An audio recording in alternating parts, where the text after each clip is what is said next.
Hello! After last week's video, I decided this week to do something a bit more chill. As you can tell from the title and the thumbnail, we're just gonna have a chill chat discussion about some conventions. But before we get into it, I did just want to say thank you so much for the outpouring support from last week's video. I honestly didn't expect so many nice things to be said. Honestly, I broke a lot of unspoken rules about YouTube in that video. Specifically, I told you to unsubscribe if you blah, blah, blah, blah, blah.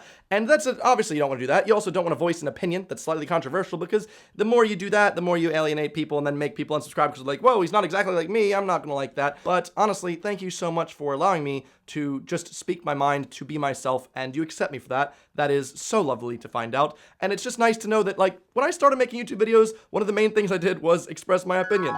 Uh-oh, Evan's got an opinion. Yeah, that's right. I don't even know who that guy is, okay? Let's not talk about it. But yeah, it is really nice to know that I can exist here and be myself and be a real person, and you all accept me, so thank you. But on the matter of opinions, I thought today it'd be a really good time to express my honest opinions about most of the conventions that I've gone to, spilling all that tea for you, whether that be from a fan perspective, a creator perspective, or as a featured creator's perspective. Why? I've been to so many conventions at this point. I've been to 8 VidCons, 7 playlist lives, and 5 Summer in the Cities, and I've got a lot of experience, not just as a creator. My first 2 VidCons, my first playlist lives, I was going as a fan. Okay, I've experienced these things from working my way up, and therefore, I think I can talk on the topic pretty well, okay? Also, Summer in the City is next week, and I'm super excited to meet y'all, so I figured, let's spill the tea on the actuality.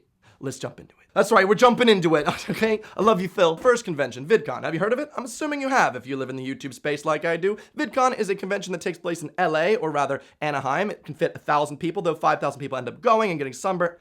That's a different convention, sorry, never mind. When I first went to VidCon, it was literally just 2,000 people that just liked online video, and you just went to a hotel and hung out. My favorite part about VidCon wasn't going to the panels, and it wasn't like going to the shows, even though I did love those shows. It was all about just hanging out in the hotel lobby and meeting other people that were like me, and also hoping to find like a random celebrity YouTuber walk by, so I'd be like, oh my god! I remember at one point my first year, like Mika Kitty walked by, and I was like, oh, Mika Kitty. I tried to have a conversation with her for 5 minutes. It was just so nice. It was like the highlight of my trip. Now, over the years, VidCon has grown and grown and grown. And I remember distinctly around like year 4 or 5, it was not that great. Like things had gone down. I don't know what it was specifically, but I feel like everyone could really tell. Don't know what it was. But ever since that year, VidCon have continuously improved, so much so that every year since then has been better. Like the last year I just went, I honestly don't have anything negative to say. Kind of. I do have a couple things. Little gripes. Like I said, I'm going to do some honesty here. But for the most part, VidCon was a well-oiled machine, and I really loved it. One of my favorite parts about VidCon is the huge expo hall that they have, in which there's loads of booths that you can go to as a creator, as a fan, as anyone really, and explore. There's like really cool obstacle courses. You can get like free candy bars and stuff. It's a nice time. However, recently, after the like Viacom acquisition,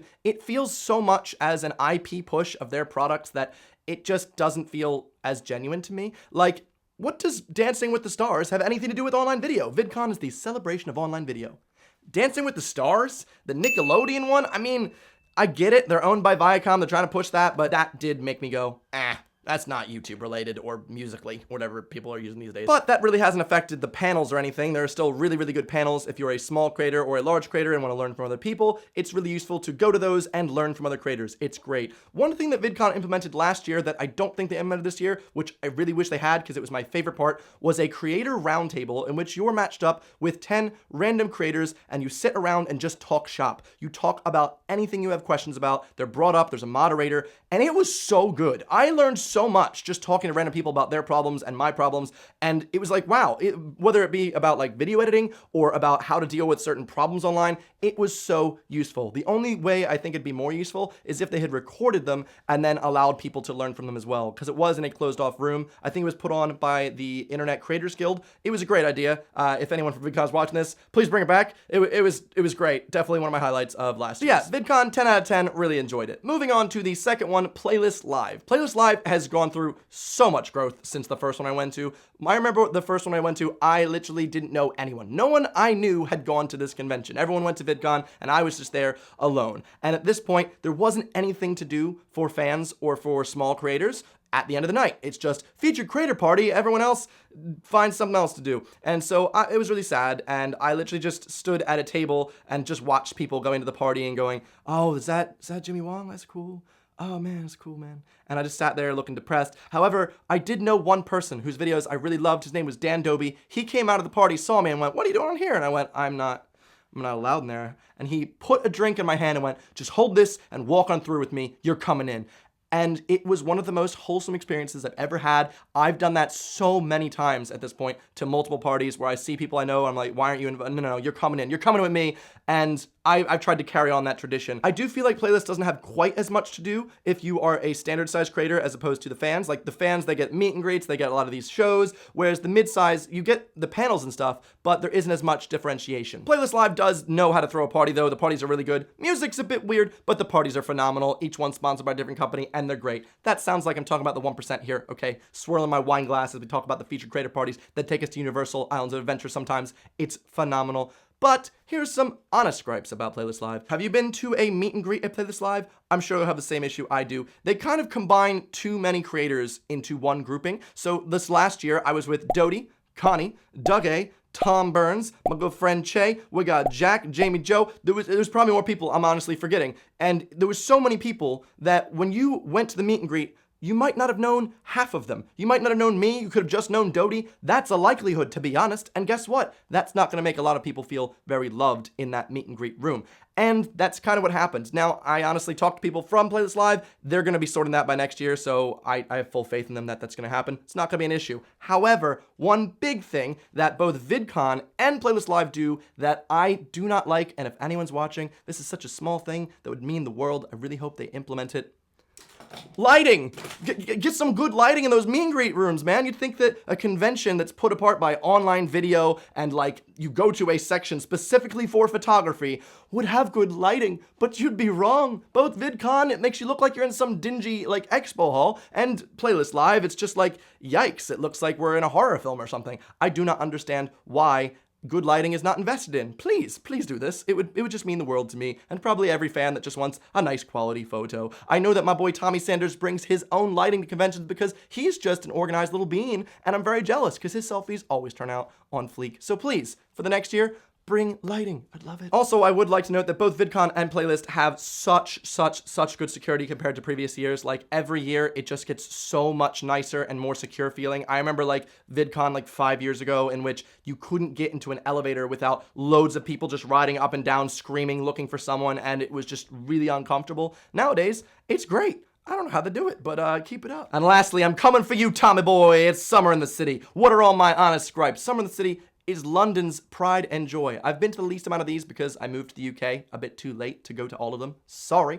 But it is a very good convention. The issue I have with VidCon and Playlist is that they're in America. America is a huge country, very diverse. If I have 33% of my audience in the US, they're so spread out that the probability of them going to a convention where I get to meet them is very low if it's only in 2 cities.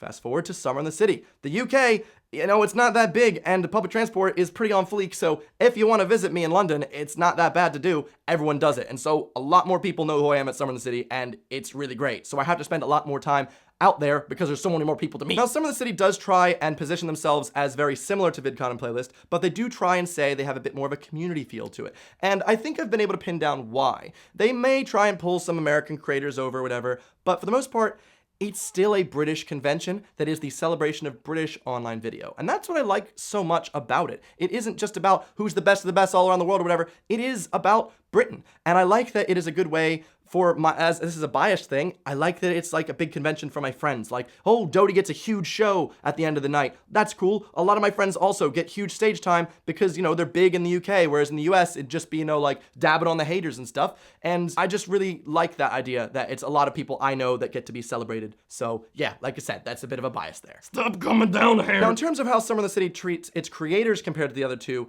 I would say it isn't as good, but that's probably down to budgeting. Like when you go into the green room at Summer in the City, it's pretty bare bones. You get your Tesco sandwiches and your apples. You know, that's all you got. As opposed to like VidCon and Playlist where they're plowing you with alcohol and champagne and loads of delicious foods. I think it's a good thing. that the green room is bare bones. You kind of just want to go in there, get some stuff, quickly relax, and come back to meet viewers. I don't know if they've done this on purpose at Sitsi, but I viewed it like that, and that's why I spend so much more time at Sitsi meeting viewers. There isn't any like ridiculously comfortable place to just, get drunk and eat food and just not do anything at the convention where I'm supposed to be meeting fans. And so most of the time I go in, quickly get a bite to eat and get a little drink, and then run back out and stand at my merch table and meet as many people as I can.